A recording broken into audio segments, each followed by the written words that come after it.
Good evening and welcome to the Business Day. I'm Anthony Lug. Inflation ticked up again in May. The All-Jamaica Consumer Price Index rose by 0.4%, moving from 141.3 in April to 141.9. The increase was mainly driven by a 1.5% jump in housing and utility costs, largely due to higher electricity rates. Food prices edged up 0.1%, with seafood and meat leading the rise, though falling prices for vegetables and fruits tempered the increase. Restaurants and accommodation services also rose by 0.9%, reflecting higher costs for meals away from home. Point-to-point inflation comparing May 2025 to May 2024 stood at 5.2%. Key drivers were a 6.5% increase in food prices, a 7% jump in housing and utilities, and a 7.1% climb in restaurant services.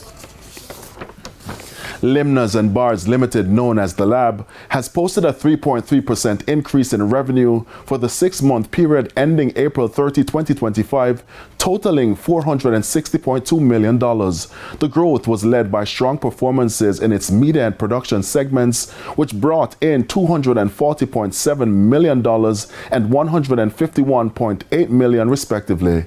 However, gross profit dipped by 2.7% to $175.4 million due to a heavier reliance on media, a lower margin area compared to its agency business. The company's net profit margin also narrowed by 2%, but the lab says its overall financial position remains strong, supporting future operations and strategic growth. The JSE index declined by 2,500 points, while the junior market index declined by 4 points.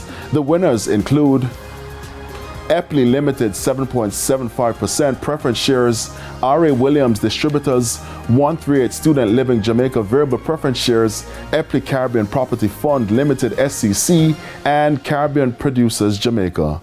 The losers included Lasker Manufacturing, Sagicor Real Estate X Fund, Access Financial Services, Paramount Trading Jamaica, and MFS Capital Partners, 22 stocks traded firm.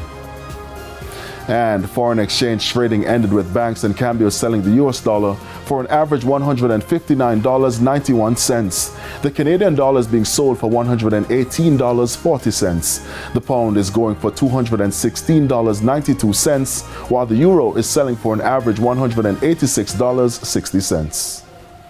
And that's the Business Day. I'm Anthony Lug. News from overseas after the break.